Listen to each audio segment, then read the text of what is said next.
Hi viewers, welcome to our channel. ప్రస్తుతం మనతో పాటు దాము బాలాజీ గారు సీనియర్ జర్నలిస్ట్ ఉన్నారు. వారితో ఒకసారి మాట్లాడదాం. సార్ నమస్కారం. నమస్తే. సార్, ఒక టీడీపీ నేతను అతి దారుణంగా చంపేశారు ఆంధ్రప్రదేశ్లో. ఇది ఇప్పుడు ఆంధ్రప్రదేశ్ రాష్ట్ర వ్యాప్తం కూడా సంచలనం క్రియేట్ చేసింది. అతను లోకేష్ గారికి ప్రియమైన అనుచరుడని కూడా చెప్తున్నారు. మరి ఇష్యూలో అసలు ఏం జరిగింది, ఎవరు చంపారు, ఎందుకు చంపారు, మరి టీడీపీ నుంచి రెస్పాన్స్ ఏ విధంగా ఉంది సార్ దీని పట్ల? ఆంధ్రప్రదేశ్లో ఈ మధ్యకాలంలో రాజకీయ హత్యలు కూడా బాగా పెరుగుతున్నాయి. మొన్ననే మనం అనంతపురం రాప్తాడు మండలంలో హత్య వైసీపీ నాయకుల్ని తెలుగుదేశం వాళ్ళు దారుణంగా చంపారు. ఆ, ఇప్పుడు ఇక్కడ ఒంగోలులో ఒక తెలుగుదేశం నాయకుడిని చంపేశారు. ఆ, ఆ, సో కత్తులతో పొడిచి దారుణంగా చంపేశారు. ఇతను లోకేష్కి చాలా ప్రియమైన అనుచరుడు అని చెప్తున్నారు.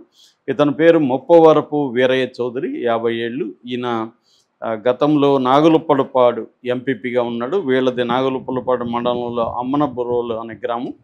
సో తను రాజకీయాల్లో బాగా చురుగ్గా ఉంటాడు. ముఖ్యంగా లోకేష్తో బాగా క్లోజ్ అని చెప్తున్నారు. లోకేష్ యువగలం జరిగినప్పుడు కూడా ఈయన క్రియాశీలకంగా అక్కడ పాల్గొన్నాడు. ఒక వీడియో ఇప్పుడు వైరల్ అవుతుంది. అదేంటంటే లోకేష్ పైన నిలబడి ఉన్నాడు, ఈయన కింద నిలబడి ఉన్నాడు. ఈయన స్లోగన్స్ ఇస్తున్నారు.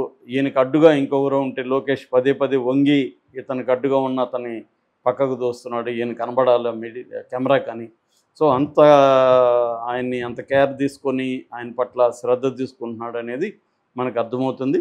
సో ఈయన వీళ్ళ భార్య కూడా ప్రజెంట్ చౌటుపాలెం ఎంపీటీసీగా ఉన్నారు. ఇద్దరు కూడా రాజకీయాల్లో ఉన్నారు. ఈయన గతంలో సంతనూతలపాడు నియోజకవర్గానికి ఇన్ఛార్జిగా కూడా ఉన్నాడు. ఇప్పుడు అధికార ప్రతినిధిగా కూడా ఉంటున్నాడు.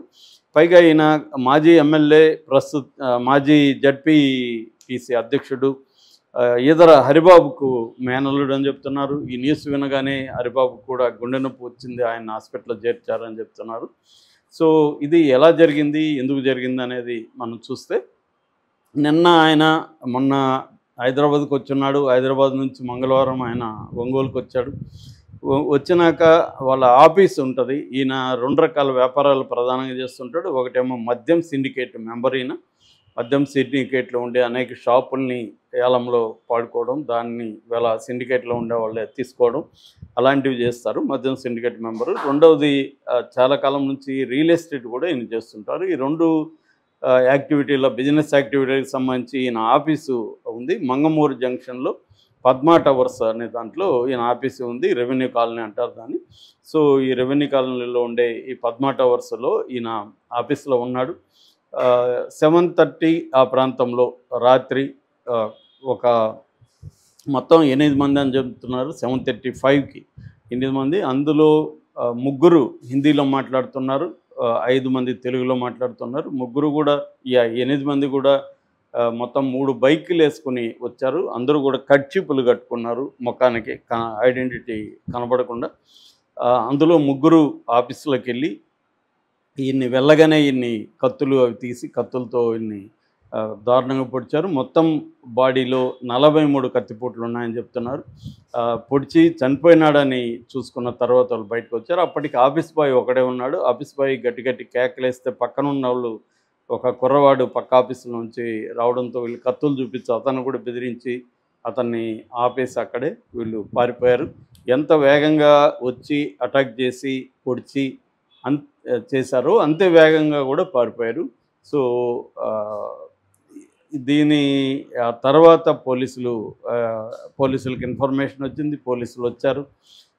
దీంట్లో ఇది తెలుగుదేశం నాయకుడు కాబట్టి ఇమ్మీడియట్గా లోకేష్ ఇమ్మీడియట్గా స్పందించాడు. చంద్రబాబు స్పందించాడు. ఢిల్లీ నుంచి అనిత స్పందించింది. అనిత ఎస్పీ దామోదర్కి ఫోన్ చేసి దీన్ని ఇమ్మీడియట్గా సీరియస్గా తీసుకోమని చెప్పింది. దాంతో పోలీసులు రంగంలో దిగారు. స్వయంగా ఎస్పీ దామోదర్ స్పాట్లోకి వచ్చాడు. ఆయన ఆధ్వర్యంలో మొత్తం సిటీని, ఆ టౌన్ని కార్డన్ ఆఫ్ చేశారు. కార్డన్ ఆఫ్ అంటే ప్రతి టౌన్ నుంచి బయటకు వెళ్ళే ప్రతి రోడ్డు, ప్రతి దారిని వాళ్ళు పోలీసులు క్లోజ్ చేసి సెర్చ్ చేసి పంపిస్తున్నారు. అట్లాగే సీసీటీవీలు ఫుటేజ్ కలెక్ట్ చేశారు. సాక్షులతో అక్కడ ఉన్న కొంతమంది చూసిన వాళ్ళతో మాట్లాడుతున్నారు. తర్వాత ఫోరెన్సిక్ టీం వచ్చి మొత్తం కలెక్ట్ చేసుకునేది మెటీరియల్ అక్కడ. సో అట్లాగే వీళ్ళు బీహార్ వాళ్ళు అనే డౌట్ అయితే చాలామందికి ఉంది. వాళ్ళ హిందీ అలాగా ఉందని అక్కడ విన్న వాళ్ళు చెప్తున్నారు.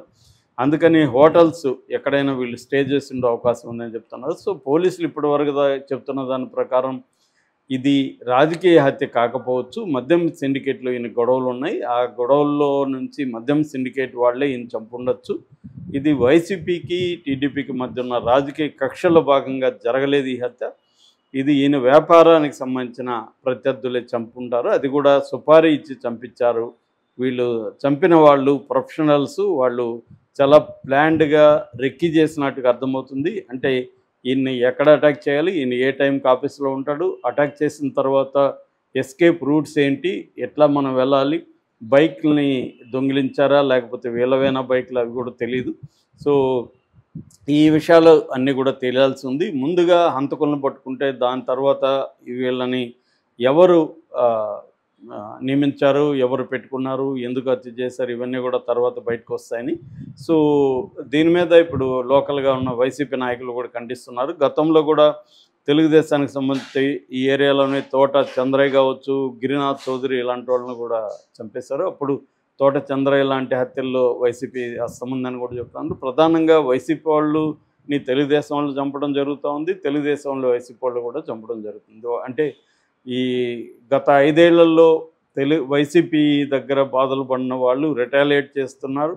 కొన్ని చోట్ల వైసీపీ వాళ్ళు పారిపోవడం, లేకపోతే సరెండర్ అయిపోవడం, లేకపోతే ఈ పార్టీలో చేరిపోవడం జరుగుతుంది. అలాగే వాళ్ళని రక్షించుకుంటున్నారు. కొన్ని చోట్ల వైసీపీ స్ట్రాంగ్గా ఉన్న చోట్ల వాళ్ళు తిరుగుబాటు చేసి వాళ్ళు రెబల్గా మారి వాళ్ళు వైలెంట్ అయిపోయి తెలుగుదేశం వాళ్ళని చంపుతున్న పరిస్థితి కూడా మనకు కర్నూలులో కూడా చూసాం, నంద్యాలలో. సో ఇలాగా ఇప్పుడు ఈయన్ని చంపిన వాళ్ళు ఎవరు ఏంటి అనేది పట్టుకోవాల్సిన అవసరం అయితే ఉంది. అంటే ఈ 10 నెలల్లో లా అండ్ ఆర్డర్ సిచ్యువేషన్ ఆంధ్రప్రదేశ్లో బాగా దిగజారుతున్నట్టయితే కనపడుతుంది. అంటే ఒకవైపు హత్యలు జరుగుతున్నాయి, స్త్రీల మీద అత్యాచారాలు చాలా దారుణంగా ఉన్నాయి, పిల్లల మీద, స్త్రీల మీద. సో మరోవైపు రాజకీయ కక్షలతో కూడా అక్కడ ఉడికిపోయే అవకాశం కనిపిస్తుంది. సో దీని మీద ఇప్పుడు తెలుగుదేశం వాళ్ళు అయితే ఎవరు కూడా వైసీపీ వాళ్ళు చంపారని కానీ ఇంకోటి కానీ ఆరోపణ అయితే చేయట్లేదు.